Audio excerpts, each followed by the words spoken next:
2026 সালের মাধ্যমিক পরীক্ষার্থী এসাল দাসার ইউটিউব চ্যানেল থেকে তোমাদের সবাইকে স্বাগতম। আজকে তোমাদের আরেকটি নতুন ভিডিও নিয়ে এসেছি। মাধ্যমিক গণিত 2019 থেকে 2020 পর্যন্ত মাধ্যমিক পরীক্ষা আসে সকল প্রশ্নের সমাধান দেখাবো, অর্থাৎ মিশ্র অধ্যায়। সকল অধ্যায়ের কম্বিনেশনে এই যে দাগ নম্বরটি, অর্থাৎ তোমাদের মাধ্যমিক পরীক্ষায় যখন তোমরা পরীক্ষা দিবে তখন দেখবে এটা 4 নম্বরের দাগ নম্বরের প্রশ্ন হিসেবে আসবে। টোটাল 12টি প্রশ্ন আসবে, সেখান থেকে তোমাদের 10টি প্রশ্ন অ্যান্সার করতে হবে, প্রতিটি প্রশ্নে 2 মার্ক করে। যাই হোক, আজকের সমাধান গণিত 4 দাগ নম্বর প্রশ্নের 2 গুণ 10 অর্থাৎ 20 মার্ক। হ্যাঁ, তোমরা পরীক্ষার হলে 20 মার্কের অ্যান্সার করতে পারবে। এই আলোকে 2019 থেকে 2020 সালের 2 মার্কের প্রশ্ন মোট 24টি। নিজেরাই গণিত সাজেশন তৈরি করি। কেন বলেছি, তোমরা যদি সেই 2017 থেকে 2025 পর্যন্ত সকল প্রশ্ন অ্যান্সার সমাধান করো, তাহলে আশা করি তোমরা প্রশ্নের প্যাটার্ন সহ হুবহু বেশ কিছু প্রশ্ন কমন পেয়ে যাবে। যাই হোক, এখানে 100% নিশ্চিতই তো আমি বলতে পারি, যাই হোক 20 মার্ক 100% কমন পড়বেই। এই যে কয়টা ভিডিও, অর্থাৎ 2017 থেকে 2025 সালের প্রশ্নগুলি ভালো করে দেখলে। তোমরা যারা এখনও আমার এই চ্যানেলটিকে সাবস্ক্রাইব করো না, প্লিজ প্লিজ প্লিজ আমার চ্যানেলটিকে সাবস্ক্রাইব করে বেল আইকনটি প্রেস করে দাও। হ্যাঁ, দেখবে তোমরাই উপকৃত হবে। যাই হোক, এখানে আমি সরাসরি প্রশ্ন অ্যান্সার নিয়ে আলোচনা করছি। যে কোনো 10টি প্রশ্নের উত্তর দাও। তোমাদের যেটা বলেছিলাম 2 গুণ 10 20 মার্ক। হ্যাঁ, এটা 2020 সালের প্রশ্ন, তোমরা দেখতে পাচ্ছ। কোনো আসলতার 5 বছরের সমৃদ্ধি, সরাসরি কিন্তু বোর্ড প্রশ্ন। ঠিক আছে, এই যে এখানে টোটাল আমি প্রশ্নগুলি দেখিয়েছি, এখানে 9, 10, 11, 12 এই 12টি প্রশ্ন। হ্যাঁ, এবং 2019 সালেরও 12টি প্রশ্ন মিলে আমি সমাধানটা দেখাবো। যাই হোক, এখন 2020 সালের সমাধানটা দেখাচ্ছি।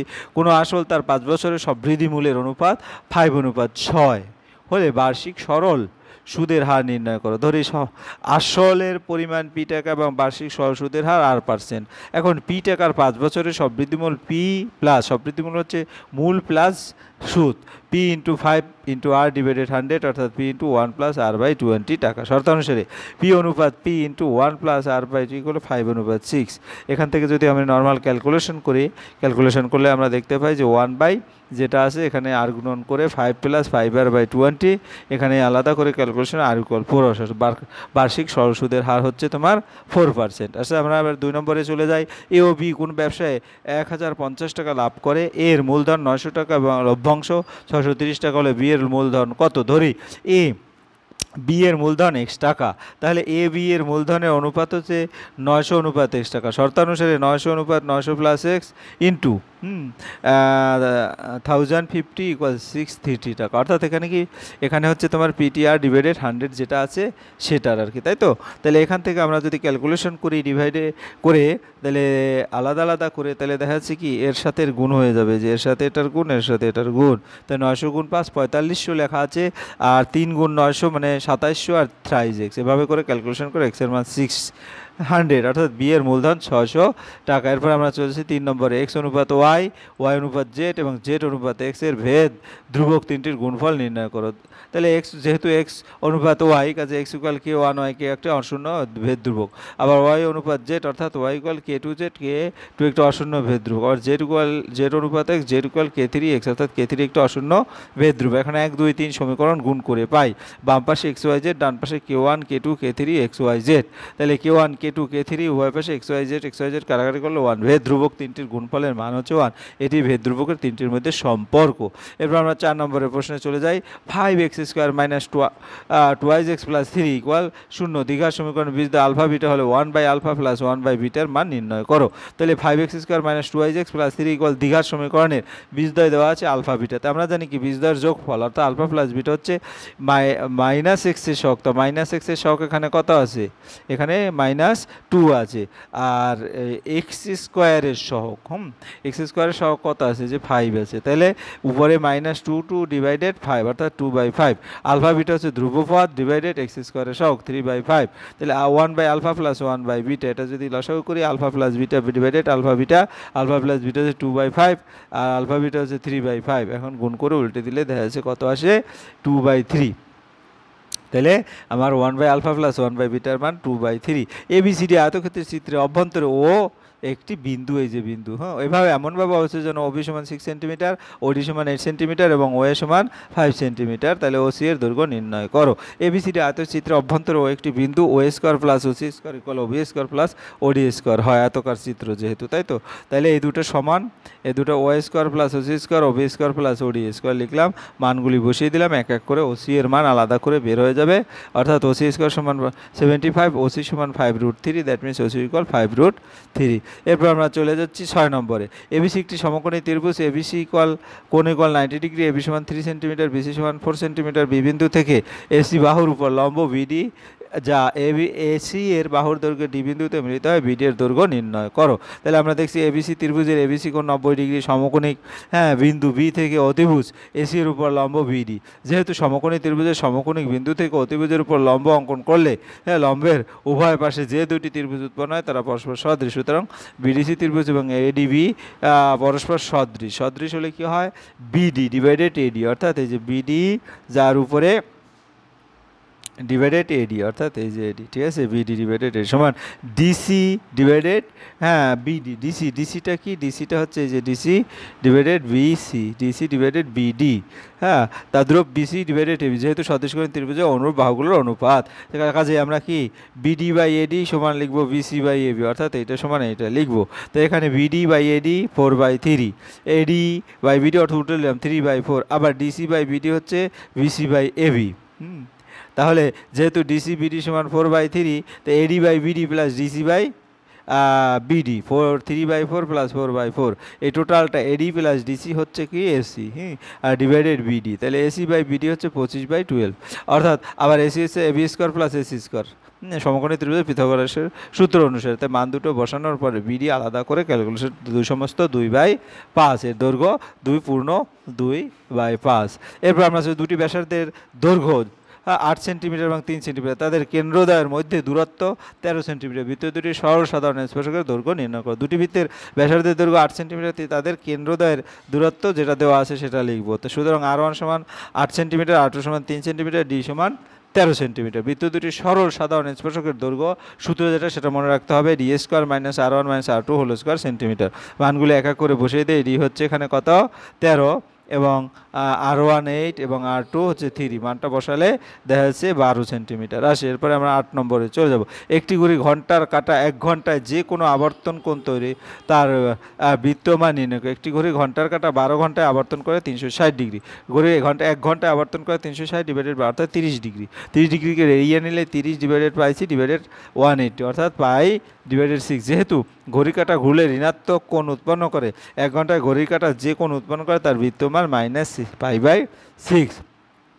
tan 4 theta tan 6 theta equal 1, 6 theta ধনাত্মক সূক্ষ্মকোণ হলে থিটার মান নির্ণয় করো। তাহলে tan থিটা tan 4 6 থিটা, অর্থাৎ আমি এই tan 6 থিটা ডান পাশে নিয়ে আসলাম। tan 6 থিটার পরিবর্তে আমরা লিখতে পারি 1/tan থিটা মানে cot 6 থিটা, আবার cot 6 থিটা মানে কি tan × 90 - 6 থিটা। তাহলে এখান থেকে দেখা যাচ্ছে 4 থিটা ইকুয়াল 90 ডিগ্রি - 6 থিটা, অর্থাৎ 10 theta equal 90 degree, theta equal 90/10 9 degree, অর্থাৎ থিটার মান 9 ডিগ্রি। কোনো লম্ব বৃত্তাকার শঙ্কুর উচ্চতা 10 নম্বরের প্রশ্ন, হ্যাঁ 12 সেন্টিমিটার আয়তন, হ্যাঁ 100 পাই ঘন সেন্টিমিটার, শঙ্কুর তির্যক উচ্চতা নির্ণয় করো। ধরি শঙ্কুর ভূমিতলের ব্যাসার্ধ 8 সেন্টিমিটার, শঙ্কুর উচ্চতা সমান 12 সেন্টিমিটার, শঙ্কুর আয়তন 100 পাই ঘন সেন্টিমিটার। ধরি শঙ্কুর ব্যাসার্ধ 8 সেন্টিমিটার, সুতরাং 1/3 × পাই × r² × s ইকুয়াল 100 পাই, কারণ এখানে এটা হচ্ছে আয়তনের সূত্র।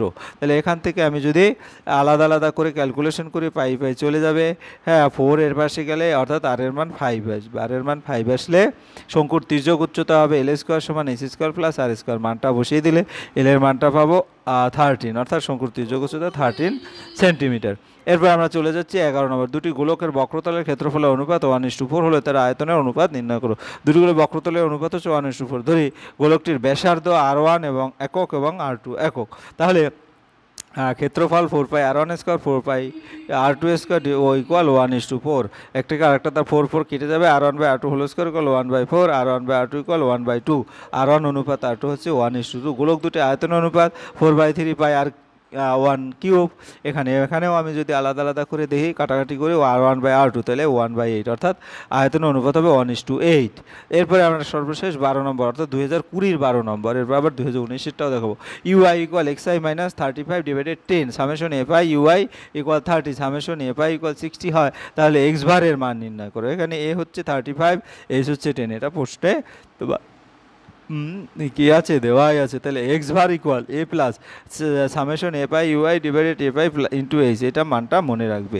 তারপরে সবগুলির মান এক এক করে বসিয়ে দেবে, বসিয়ে দিলে এক্স ভার হচ্ছে 40 আছে। এই হচ্ছে তোমার। এরপর আমরা 2019 সনের যে মাধ্যমিক পরীক্ষা আসা প্রশ্নটি দেখব। এখানে টোটালি এখানেও 12টি প্রশ্ন আছে, 1 2 এভাবে করে টোটাল 12টি প্রশ্ন দেখতে পাচ্ছ তোমরা। এই 12টি প্রশ্ন।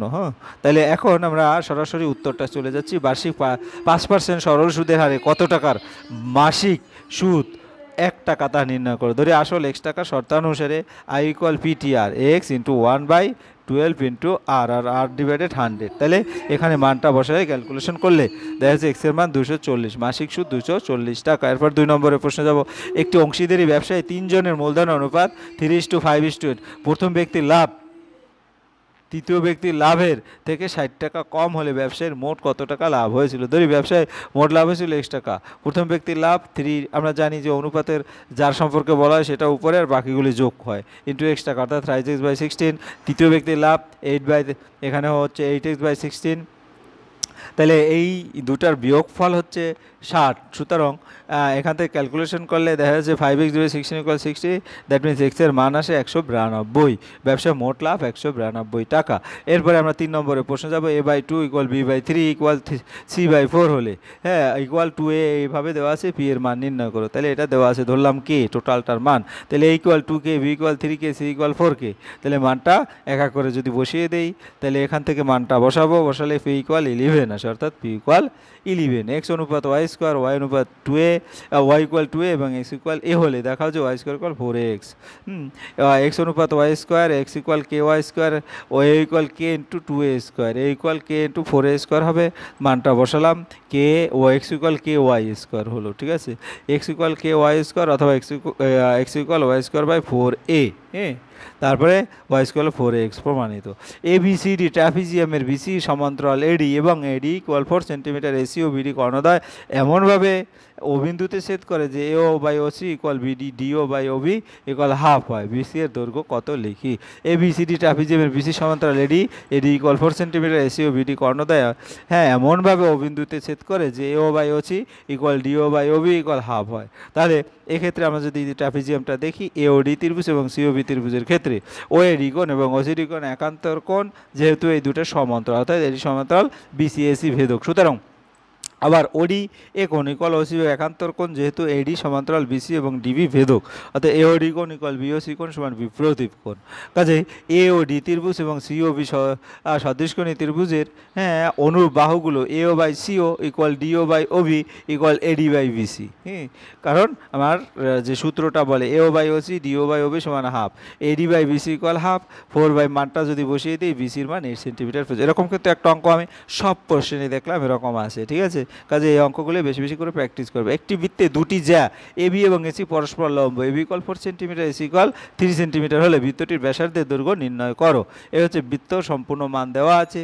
AB হচ্ছে 4 সেন্টিমিটার, AC হচ্ছে 3 সেন্টিমিটার। যেহেতু AB এবং AC দুটি পরস্পর লম্ব, সুতরাং ACB সমকোণী ত্রিভুজে AB = 4 সেন্টিমিটার, AC = 3 সেন্টিমিটার। অতিভুজ BC = AB² + AC² মানটা বসালে 5 আসে, যেহেতু BAC কোণ 90 ডিগ্রি। সুতরাং BC হলো ব্যাসার্ধ, BC/2 5/2 অর্থাৎ 2.5 সেন্টিমিটার। ABC ত্রিভুজ সর্বসময় ADB ত্রিভুজ, সেখান থেকে BD হবে 4 পূর্ণ 8 সমস্ত, এখান থেকে মানটা বসালে 4 সমস্ত 8/13 সেন্টিমিটার। এরপর আমরা চলে যাব ত্রিকোণমিতি। থিটার মানটা 0 থেকে 90 এর মধ্যে যে কোনো একটি মানগুলোর জন্য 2 sin θ cos θ cos θ হবে। 2 sin θ cos θ cos θ এক পাশে নিয়ে আসলাম, cos θ কমন নিলাম, হয় cos θ = 0 অথবা 2 sin θ মাইনাস cos θ = 0 কখন হবে, থিটার মান 90 হলো, অর্থাৎ θ = 90। আবার 2 sin θ = 1, that means sin θ 1/2, that means sin θ = 30 degree. তাহলে থিটার মান 90 অথবা 30 ডিগ্রি। কোনো সহজ অঙ্ক ছিল। sin 10 θ = cos 8 θ এবং 10 θ ধনাত্মক পূর্ণ সংখ্যা, tan 9 θ মান নির্ণয় করো। Sine 10 theta equal cos 8 theta, তাই sine 10 theta equal sine 90 minus 8 theta, এভাবে লেখা যায় তাই না? তাহলে 10 theta minus 9 theta 90 degree equal 8 theta. তাহলে এখান থেকে দেখা যাচ্ছে তোমার থিটার মান চলে আসে কত, 5 ডিগ্রি, tan 9 মানে tan 45 ডিগ্রি, 45 ডিগ্রির মান 1, এভাবে নির্ণয় করবে। এবার 10 নম্বর, একটি আয়তঘন আকৃতি ঘরের দৈর্ঘ্য প্রস্থ উচ্চতা যথাক্রমে এ বি সি একক এবং এ plus B plus C 25, A B BC C হচ্ছে 240.5 হলে ঘরটির মধ্যে যে বৃহত্তম দণ্ডটি রাখা আছে তার দৈর্ঘ্য নির্ণয় করো। তাহলে এই মানগুলি এক এক করে দেওয়া আছে, আমরা A square plus B square plus C স্কোয়ারের মানটা বের করবো। তার সূত্র হচ্ছে A plus B plus C whole square minus 2ab plus BC plus C, এভাবে। তাহলে এখান থেকে যদি আমরা মানটা বসে 144 আসে, তাহলে 144, তাহলে A square plus B square plus C square root করলে আসে 12। আয়তঘন ঘরের কর্ণের দৈর্ঘ্য 12 একক, অর্থাৎ ওই ঘর সর্বাপেক্ষা যে লম্ব দণ্ডটি রাখা যাবে তার কর্ণ 12 একক, অর্থাৎ কর্ণ নির্ণয় করলেই হয়ে যাবে। একটি লম্ব বৃত্তাকার শঙ্কুর পার্শ্বতলের ক্ষেত্রফল ভূমির ক্ষেত্রফলের √5 গুণ শঙ্কুটির উচ্চতা ও ভূমির ব্যাসার্ধের অনুপাত নির্ণয় করো। দুই লম্ব বৃত্তাকার শঙ্কুর ব্যাসার্ধ r একক, উচ্চতা h একক, তির্যক উচ্চতা হচ্ছে 1 l একক। তাহলে লম্ব বৃত্তাকার শঙ্কুর পার্শ্বতলের ক্ষেত্রফল পাই আর এল এবং ভূমিতলের ক্ষেত্রফল পাই আর স্কোয়ার, সুতরাং পাই আর এল সমান √5 পাই আর স্কোয়ার, কারণ এত গুণ বলেছে। এল সমান হচ্ছে আর √5, এল স্কোয়ার সমান 5 আর স্কোয়ার, তো এইচ স্কোয়ার প্লাস আর স্কোয়ার 5 আর স্কোয়ার। তো এখান থেকে আমরা যদি মানটা এক এক করে দেখি, S square equal 4 R square, S square by R square equal 4 অনুপাত 1, এইচ অনুপাত আর ইকুয়াল 2:1, অর্থাৎ এইচ অনুপাত আর ইকুয়াল 2:1 হবে। এরপর আমরা সর্বশেষ 12 নম্বরের প্রশ্নটা দেখব। প্রথম 2n+1 সংখ্যক ক্রমিক স্বাভাবিক সংখ্যার মধ্যবর্তী সংখ্যা n প্লাস 103/3 হলে n এর মান নির্ণয় করো। প্রথম 2n+1 ক্রমিক সংখ্যার স্বাভাবিক সংখ্যার মধ্যবর্তী সংখ্যা হচ্ছে n+1তম সংখ্যা, অর্থাৎ n+1, n+1 হচ্ছে n+ 103/3, 3n+3 ইকুয়াল n+103, তাহলে 3n মাইনাস n অর্থাৎ 2n হবে, আর 103 মাইনাস 3 মানে 100, অর্থাৎ n সমান 50, তাহলে n হবে মান 50। এই হচ্ছে তোমার টোটাল যে প্রশ্ন এবং তার উত্তর। তাই আজ এই পর্যন্ত। তোমাদের পরিশেষে বলবো, তোমরা যারা এখনও আমার এই চ্যানেলটিকে সাবস্ক্রাইব না করে দেখো, তারা প্লিজ আমার চ্যানেলটাকে সাবস্ক্রাইব করে বেল আইকনটি প্রেস করে দাও। ভিডিওটি দেখার জন্য অসংখ্য ধন্যবাদ। ভিডিওটি ভালো লাগলে লাইক কমেন্ট শেয়ার করতে ভুলো না। আজ এই পর্যন্ত, ধন্যবাদ সবাই।